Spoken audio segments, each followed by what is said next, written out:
Bismillahirrahmanirrahim. Assalamualaikum warahmatullahi wabarakatuh.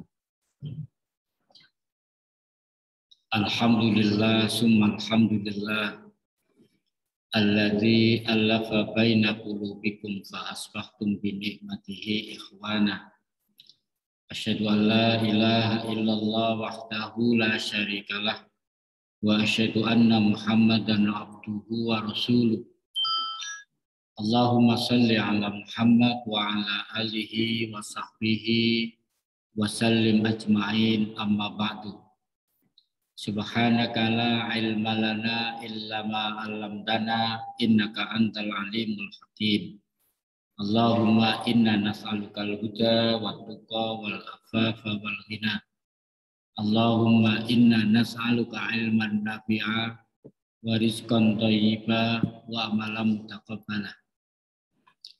Para jamaah rahimakumullah, bicara tentang kebangkitan Islam kembali, itu banyak di kalangan kita umat Islam yang tidak nyambung atau tidak meyakini bahwa Islam itu akan bangkit kembali. Kira-kira kalau jamaah sekalian ini meyakini enggak bahwa Islam itu akan bangkit kembali, menguasai bumi kembali? Yakin enggak kira-kira? Yakin ya? Saya menyebutkan alasan kenapa umat Islam bahkan sebagian besar tidak gegap gempita menyambut kebangkitan Islam, padahal sudah dekat sebetulnya. Tidak butuh waktu sampai 10 tahun. Tetapi kenapa umat Islam tidak merasakan bahwa kebangkitan itu sudah dekat menurut para pakar dan ulama dakwah kita? Ada beberapa alasan. Yang pertama, umat Islam lemah di sektor literasi. Pertama berkaitan dengan aspek kesejarahan dalam Islam. Karena terbatasnya membaca sejarah, bahkan Al-Quran juga bicara tentang kisah, tentang sejarah, sehingga kebangkitan itu tidak dirasakan bahwa dalam waktu dekat akan bangkit, gitu ya. Misalnya Al-Quran bicara tentang bangsa Romawi, misalnya bahwa bangsa Romawi menang kemudian dikalahkan kembali. Artinya sejarah itu akan berulang. Nah, ketika lemah dalam sektor ini, maka praktis tidak merasa akan munculnya kebangkitan Islam kembali. Lemah dalam sejarah. Yang kedua, lemah dalam kaitannya dengan teks hadis yang bicara tentang hadis nubuwah, misalnya. Bahwa Nabi meramalkan tentang masa depan. Misalnya Nabi bicara tentang 5 fase zaman, misalnya. Zaman nubuwah, kenabian, zaman khilafah alamin hajin nubuwah, zaman khilafah yang dibawa bimbingan nubuwah, kemudian ketiga zaman kerajaan tapi masih menegakkan keadilan, yang keempat zaman kerajaan yang diktator yang kita nikmati hari ini, dan yang terakhir yang kelima, Nabi bicara tentang kembali kepada al-khilafah ala minhajin nubuwah. Itu zaman akhir akan muncul kekhalifan kembali. Loh, ini ramalan Nabi itu pasti terjadi. Karena yang disampaikan Nabi itu wahyu. Wa ma yantiqu anil hawa in huwa illa wahyu yuha. Yang aku sampaikan ini bukan dari hawa nafsu, dari pribadiku, tetapi dari wahyu yang diwahyukan. Jadi terjadi betul. Dan itu kaitan prediksi Nabi tentang akhir zaman itu bagian dari hal yang kita imani. Kalau kita tidak mengimani ucapan Nabi, ya keislaman kita kurang sempurna, bahkan tidak sempurna. Beda dengan misalnya futurolog. Futurolog itu orang yang manusia biasa yang meramal tentang masa depan. Ya bisa benar, bisa salah. Misalnya Paul Huntington meramal tentang class civilization, bahwa ada perang peradaban di akhir zaman. Itu ada benarnya. Perang, kalau dulu perang dingin Amerika dan Uni Soviet, sekarang berubah menjadi perang peradaban Islam dan Barat.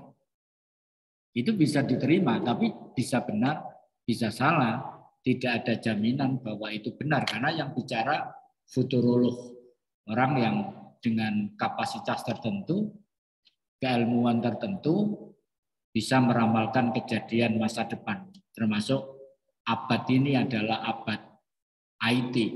Itu sudah diramalkan oleh para futurolog.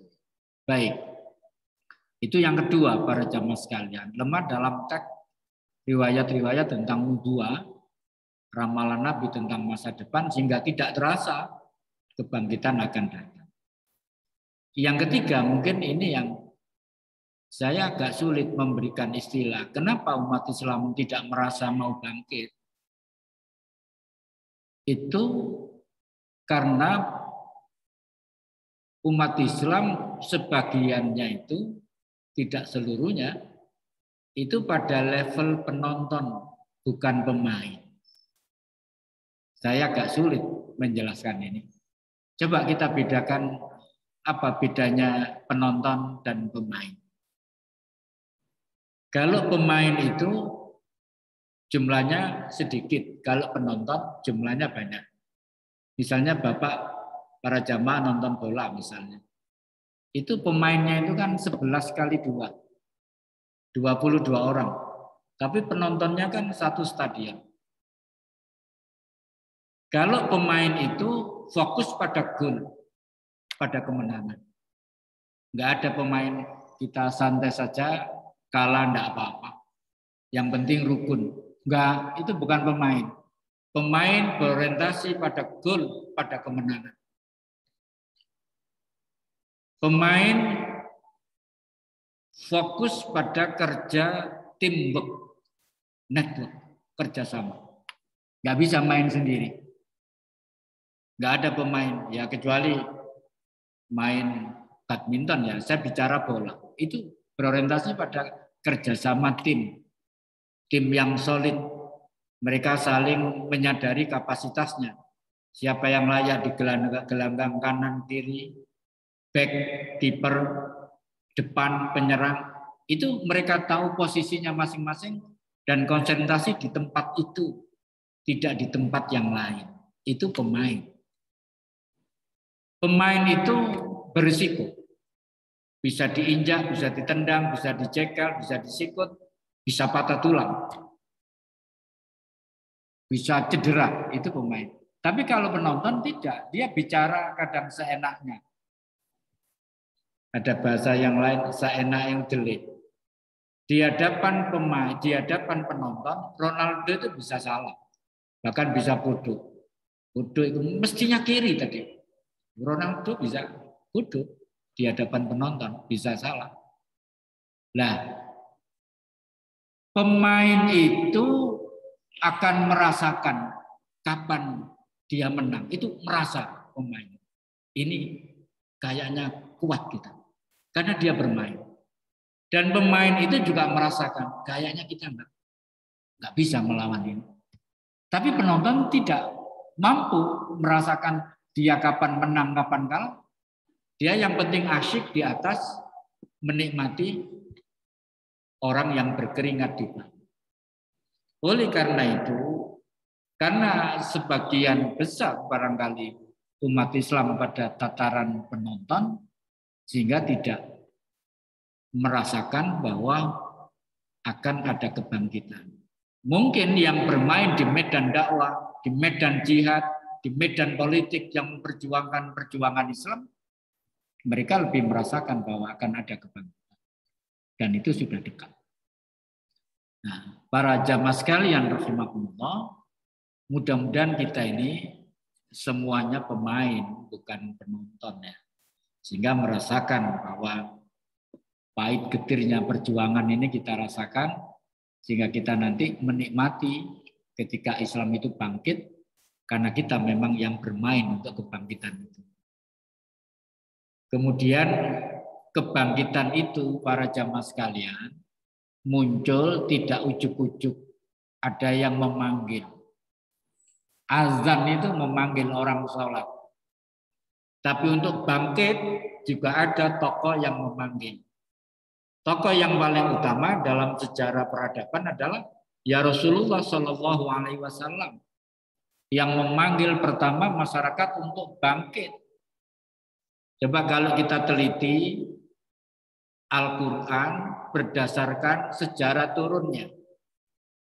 Kalau Al-Quran 30 juz ini, itu kan ditulis tidak berdasarkan turunnya. Nah, itu harus belajar ulumul Quran 2 semester di IAIN jurusan tafsir hadis untuk mengenal kitab tebal ulumul Quran itu. Kenapa kok Al-Fatihah dulu? Kok bukan Al-Alaq, padahal Al-Alaq yang turun pertama. Kenapa yang kedua Al-Baqarah dulu? Ketiga Ali Imran, An-Nisa dan terusnya. Itu kalau ditanya itu tauqifi dalam bahasa ulumul Quran. Jadi Fatihah di sini, Al-Baqarah di sini, itu bukan pendapat Nabi secara pribadi. Tauqifi itu ya perintah Allah. Sehingga jadilah 30 juz yang diurut dari surat Al-Fatihah diakhiri dengan surat An-Nas. Tapi beda dengan turunnya. Misalnya yang pertama itu apa? Iqra bismi rabbikal ladzi khalaq. Al-Alaq 1-5 itu wahyu yang pertama. Ketika masyarakat rusak, sejarahnya kan begitu para jamaah sekalian. Masyarakat rusak, bahkan Muhammad belum diangkat menjadi nabi dan rasul. Tapi karena hatinya bersih, dalam bahasa agama Hanif, itu hatinya tidak bisa menerima melihat kondisi masyarakat yang secara moral itu rusak. Misalnya kita belum paham Al-Quran misalnya.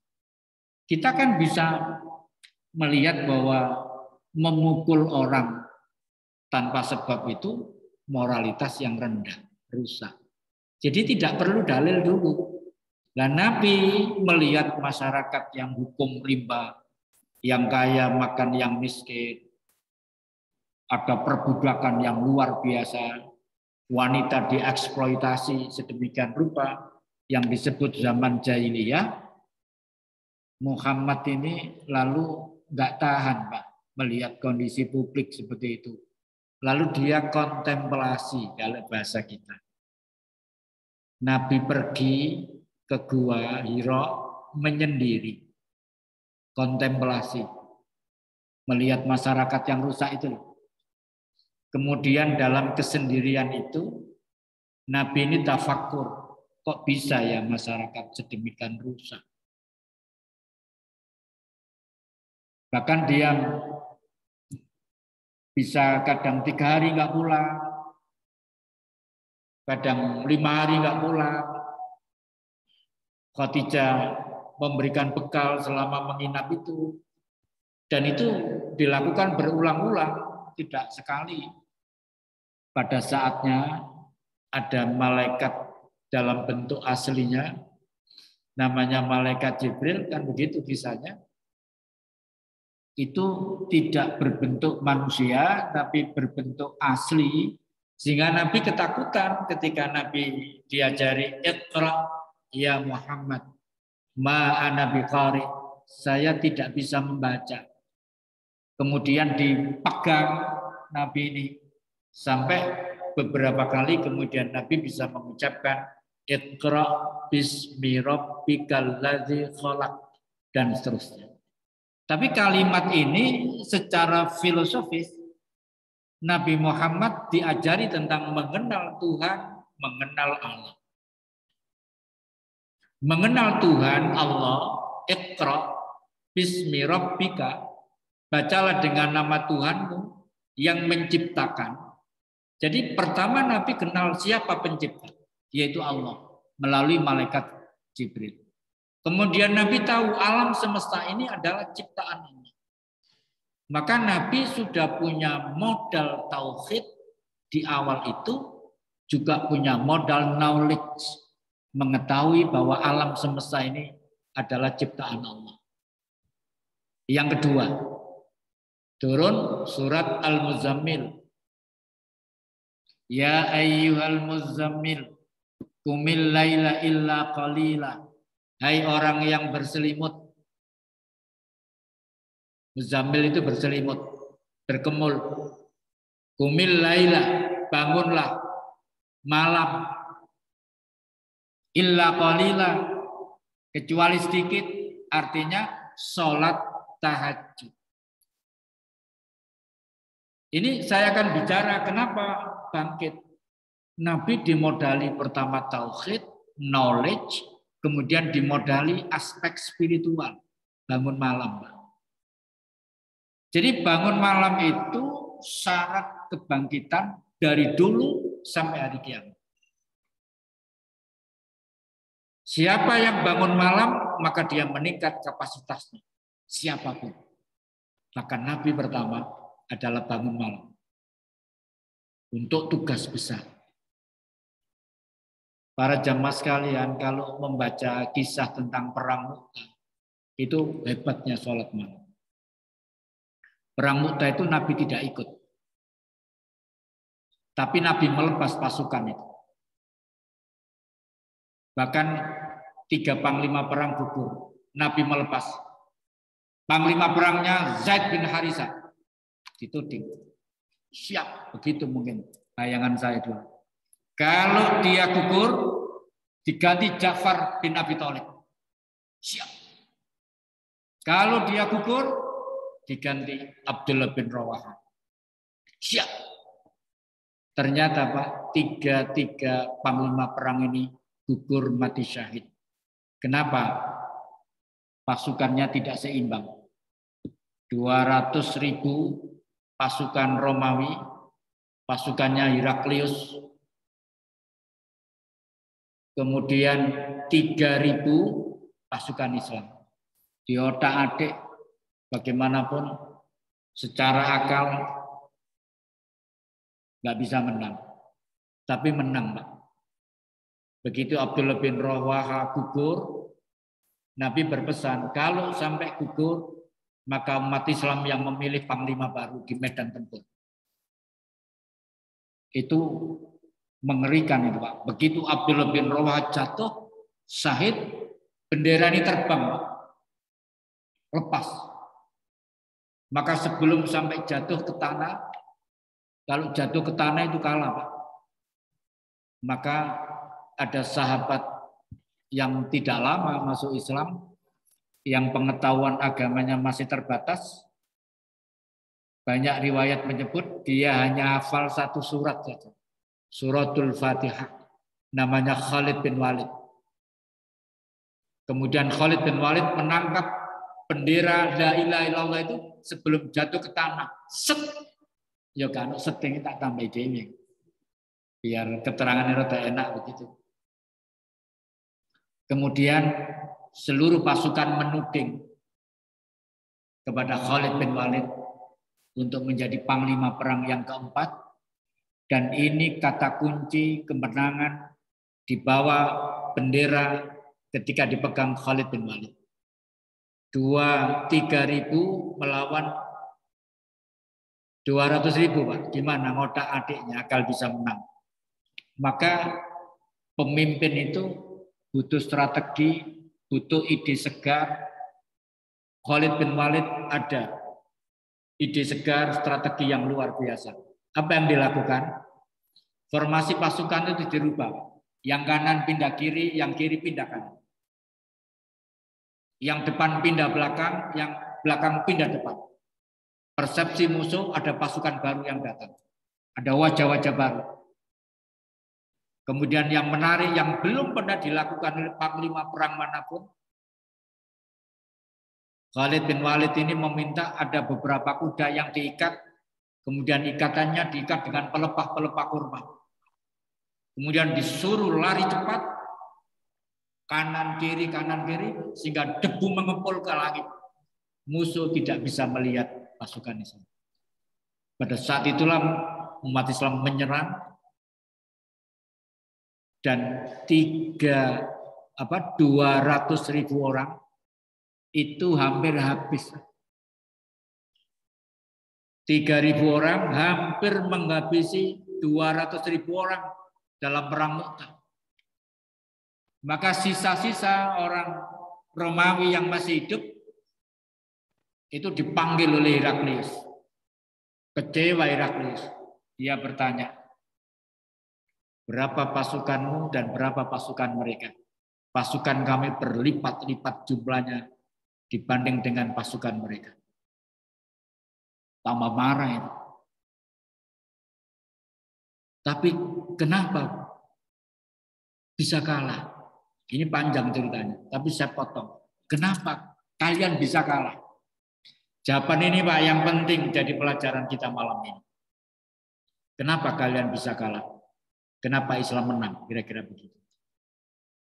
Tentara yang masih hidup ini Pak mengatakan mereka menang karena mereka selalu sholat malam. Mereka selalu berpuasa di siang hari. Mereka selalu menegakkan kebenaran dan melarang kemungkaran. Mereka menegakkan keadilan di antara mereka.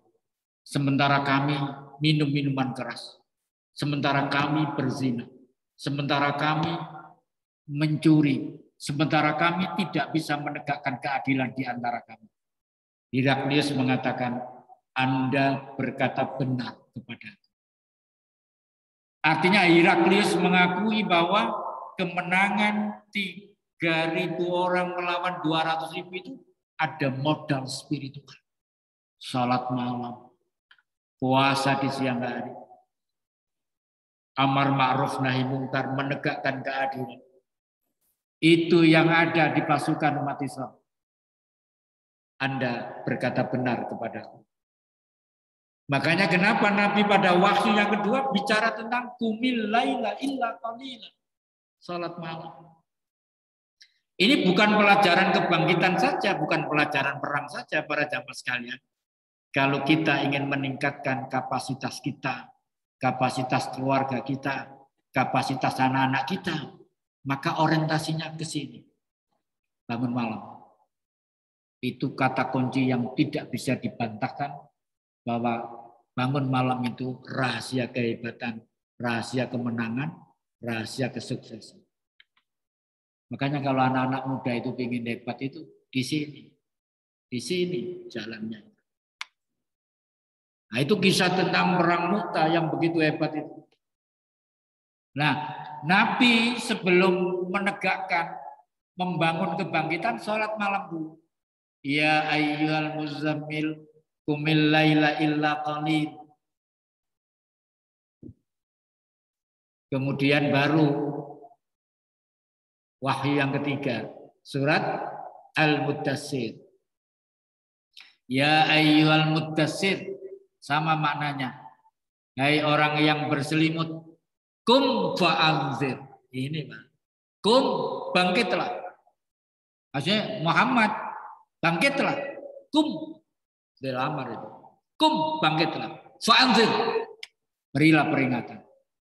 Turun Pak, Nabi turun. Keluar dari rumah menghadapi mayoritas musyrik, kafir Quraisy yang kekafirannya 24 karat.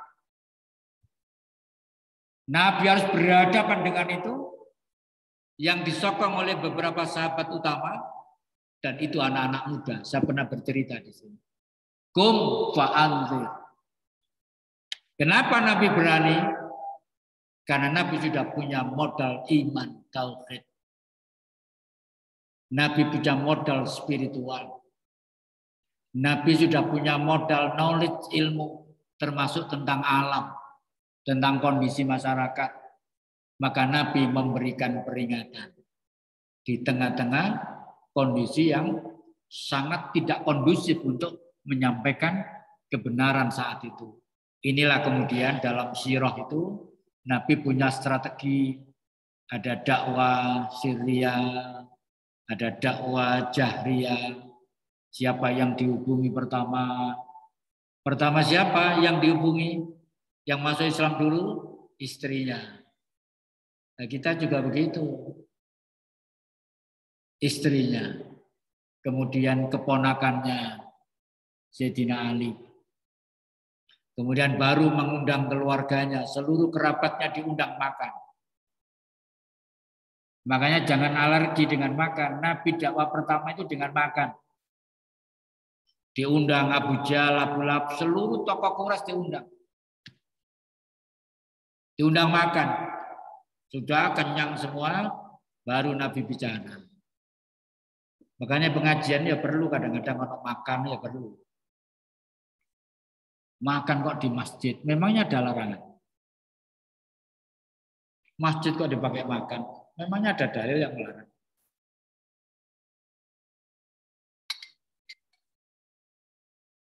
Diundang makan, semuanya sudah kenyang, baru Nabi. Saudara-saudaraku, kerabat-kerabatku, paman, bibi semua. Saya sebetulnya menerima wahyu, bla bla bla bla. Belum selesai Nabi. Abu Jahal sudah. Taballaka ya Muhammad. Celaka kamu Muhammad. Hanya untuk ini kamu undang ke sini. Bubar, Pak. Kira-kira sampean dakwah terus ngono ya. Wis aku nek ceramah timbangane ngene wis buyar. Itu tantangan konfa'anzir itu enggak mudah. Saya barusan diadili di masjid itu. Saya menyebut data hutang kita. Bisa googling bapak-bapak, saya bilang. Hutang kita itu sekian triliun. Saya pakai data hari itu. Belum selesai ngomong. Ustadz jangan beropini di masjid ini. Ngaji-ngaji saja. Ngaji Quran hadis saja. Nggak usah beropini. Tayang rasanya nggak susah. Gini aja Pak. Kita lanjutkan dulu. Nanti kita diskusi setelah ini. Data ini valid. Saya bisa mempertanggungjawabkan. Saya ada ngomong memang rezim ini senengan utang. Aku ada ngomong maksudnya. Itu tantangan dakwah hari ini aja bisa begitu. Bagaimana zaman Nabi Taballaka ya Muhammad, celaka kamu. Tapi itu dihadapi oleh Nabi karena ada perintah kum fa'anzir. Bangunlah dan berilah peringatan. Itulah Pak kebangkitan yang pertama. Benderanya dibawa oleh Muhammad dan Muhammad ini kemudian resmi menjadi seorang Nabi dan Rasul. Lah kenabian Nabi ini, kenabian Muhammad ini harus ada yang mewarisi untuk kum fa'anzir dengan kalimat yang sama. Al ulama warasatul anbiya. Ulama itu pewaris para nabi. Kalau Nabi kum fa'anzir, ulama ya kum fa'anzir. Harus sama pewaris, mewarisi perilakunya Nabi. Nabi kum fa'anzir kok kita enggak kum fa'anzir. Nah, kemudian kata kum fa'anzir itu ditafsirkan oleh Al-Quran sendiri. Itu sebagai pilar utama kebangkitan Islam. Yaitu surat Ali Imran ayat 110. Bunyinya kuntum khaira ummatin ukhrijat linnas ta'muruna bil ma'ruf wa tanhauna 'anil munkar wa tu'minuna billah. Cukup sampai di situ.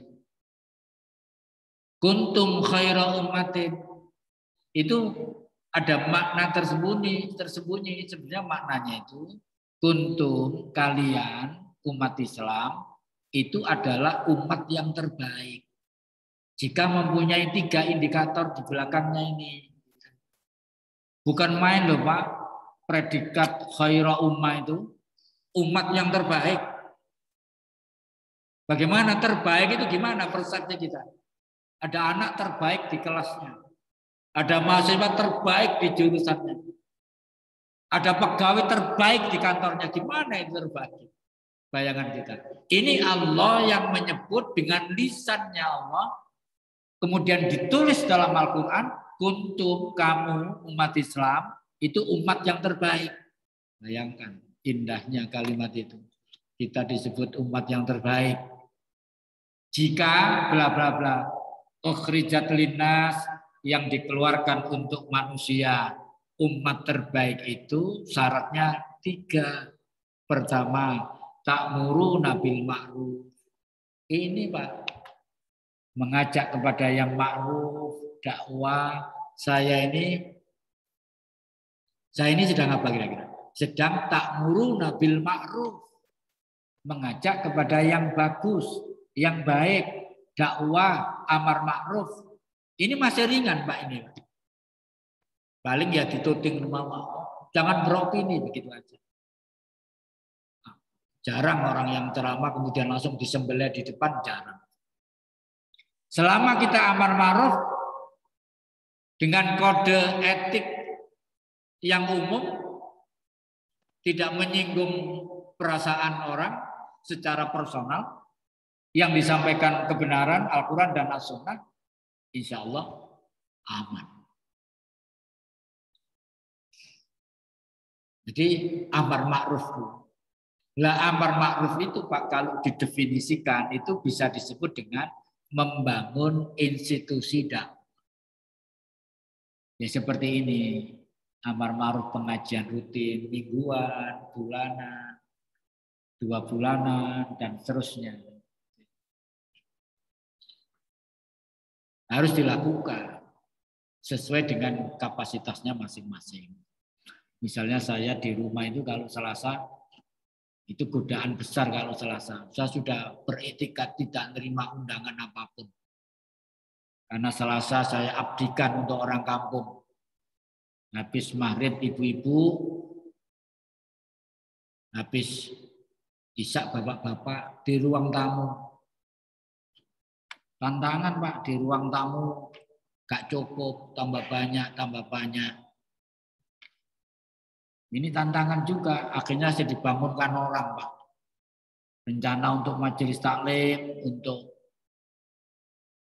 rumah tahfidz, habis 1,2 miliar lantai 2, wapik gedungnya. Besok peresmian, malamnya diserbu oknum yang tidak bertanggung jawab. Sampai hari ini belum kembali. Akhirnya gedung itu mangkrak. Karena masyarakat mengatakan kalau bukan Pak Qodiron, anakku gak tak daftar. Saya agak rapi kalau bikin program, masyarakat senang. Akhirnya lama-lama saya kenal orang, alhamdulillah. Tiba-tiba ditelepon, Pak Qodiron, siapa ya yang butuh musola? Saya mau bangun musola. Saya ini Pak. Akhirnya saya dikasih 2 musola. Ukuran 7 kali 14. Satu tak taruh di rumput di mertua saya, cek seneng. Yang satu di samping rumah saya. Saya beli tanah saudara saya 100 juta urunan.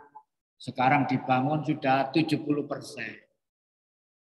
Tekel ada yang bangun, kari AC sing belum ada. Tahu mono nang kene benok jeragan AC gelem bantu. Yaitu tantangan, Pak. Orang ini kalau nyampaikan ini tantangannya sih sedikit. Yang kedua, saya mau cerita penting ini. Ta'muruna bil ma'ruf wa tanhauna 'anil munkar. Mencegah kemungkaran. Ini kadang-kadang kita tidak membaca tafsir ayat ini. Jadi Al-Quran itu ditafsiri oleh hadis. Namanya bayan tafsir. Kadang Al-Quran ditafsiri oleh Al-Quran sendiri ayat yang lain. Lah tafsir tentang watan hauna anil munkar itu tafsirnya hadis sahih yang berbunyi marra minkum munkaron falyughayyir biyadi fa illam yastati fa bilisani fa illam yastati fa biqalbihi zalika ad'aful iman. Jadi bagaimana watan hauna anil munkar itu bagaimana? Bentuknya seperti apa? Nabi memberikan penjelasan eksplisit. Yang dimaksud nahi mungkar itu, jika kalian melihat kemungkaran, marra minkum mungkaron, falyughayyir biyadi, maka tutuplah, rubahlah dengan tanganmu. Nah, tangan ini ya harus ditakwil oleh para ulama. Misalnya yadullah fauqa aidihim, tangan Allah di atas tangan mereka.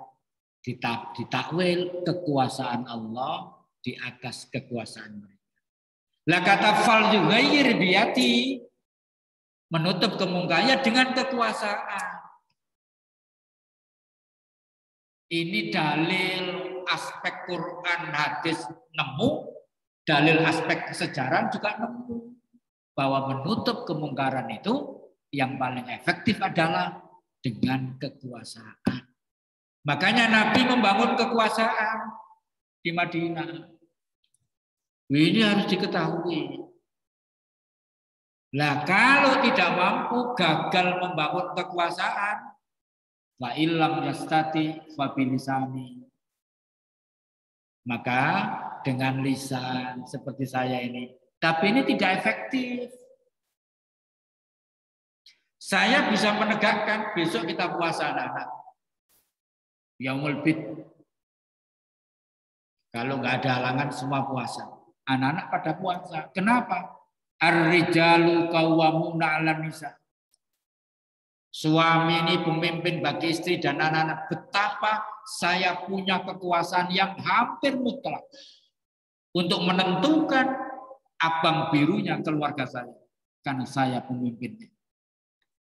Bayangkan kalau RI 1 bicara seperti itu. Betapa pentingnya kekuasaan. Makanya Nabi yang dibangun apa? Setelah hijrah ke Madinah, kekuasaan. Untuk apa? Menutup kemungkaran. Sehingga waktu Fathu Mekah pertama, apa yang dilakukan Nabi di Ka'bah itu? Nabi mengeluarkan seluruh patung-patung di dalam Ka'bah dan di sekitar Ka'bah sebagai simbol kemusyrikan. Dilepas semua. Kenapa Nabi berani seperti itu? Nabi sudah punya power, sudah punya kekuasaan. Kenapa saya berani memaksa anak saya bangun subuh? Kalau nggak bangun, tak gendong nang jeding tak tahu. Dan dia tidak melakukan pemberontakan di rumah saya. Kenapa? Saya penguasa di rumah saya. Karena kalau tidak bangun subuh, ini bukan tempatnya orang yang tidak sholat tepat waktu misalnya. Kekuasaan itu penting. Bayangkan kalau suami di rumah tidak punya kekuasaan. Tidak dipercaya istrinya, tidak dipercaya anaknya. Apa yang terjadi? Makanya kekuasaan itu jadi penting untuk menutup kemungkaran. Nggak boleh nginep perempuan kok nginep di rumah temannya. Saru, pulang. Kalau nggak berani dijemput. Tunduk Pak. Kenapa? Yang bicara punya kekuasaan di rumah. Nah, Nabi punya kekuasaan. Fathu Mekah dibebaskan. Ka'bah dan sekitarnya dari simbol-simbol kemusyrikan dibersihkan melalui watan hauna anil munkar. Jadi kekuasaan, lisan ini ya penting, tapi kekuasaan jauh lebih penting. Kadang ngomong sampai muru, Pak. Siapa yang menutup tempat pelacuran di Surabaya? Bukan MUI kan? Bukan masjid, takmir masjid berkumpul sak Surabaya, bukan kan? Bukan ormas besar kan? Bukan NU terus terang kan? Bukan Muhammadiyah, bukan Persis kan? Tapi kan wali kota yang menutup. Betapa hebatnya kekuasaan. Makanya ini jangan dilupakan. Marra minkum mungkaran falyughayyir biyadihi. Untuk menutup kemungkaran itu butuh kekuasaan. Oleh karena itu umat Islam harus sadar politik. Cara memilih pemimpin yang baik itu penting. Baik lisan. Ya tapi karena kita belum berkuasa ya lisan ini harus terus disampaikan. Peringatan-peringatan, dakwah-dakwah. Jangan sampai ada anekdot itu. Karena hanya lisan. Ada orang tua ngomong sama anak muda. Kok belum berangkat tarawih, Mas? Tarawih berapa kamu? 11 apa 23? Mboten Pak, kalau netral mawon. Loh, maksudnya netral apa? Gak tarawih. Timbangannya gegeran bingung. Nah itu kita nggak mampu cukup menasihati ya tarawih loh Mas. Bulan Ramadan kan sebatas begitu. Jamaah tabligh itu keliling ngajak orang sholat, kadang jadi bentak. Nggak bisa melawan, ini sebatas itu lisan. Nek mau monggo, nggak mau tulisan. Yang ketiga ini belai gede tambah. Fa'ilam dasati fabiqalbihi. Kalau lisan saja tidak punya kekuatan, nggak punya keberanian untuk menyampaikan. Karena keberanian itu Pak, ulil haqqa walakana murra itu sampaikan kebenaran walaupun pahit. Kebenaran itu muncul dalam bahasa agama as-saja'ah. Itu muncul dari orang yang imannya mendekati kesempurnaan. Kalau imannya masih lemah nggak muncul keberanian untuk menyampaikan kebenaran. Makanya Kadihan yang pernah saya ceritakan, berani ketemu Hulaguhan itu, dia punya iman yang hampir sempurna. Jadi kalau nggak mampu, fa'ilam yastati fabiqalbihi, dengan hati. Zalika ad'aful iman. Itulah iman yang paling lemah. Ngelus dodot tok. Lah iya si arek-arek saiki. Si cilik-cilik wis padha miras kabeh.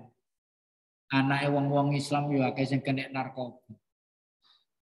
Nek jalan-jalan wis koyo ngenes. Itu zalika ad'aful iman. Atine karep tapi tidak punya kemampuan. Nggak tahu kita ini sudah seperti ini apa belum. Baik para jamaah sekalian, mudah-mudahan sekelumit ini bermanfaat bagi kita semua. Mohon maaf atas segala kekurangan. Billahi taufik wal hidayah. Wassalamualaikum warahmatullahi wabarakatuh. Waalaikumsalam warahmatullahi wabarakatuh.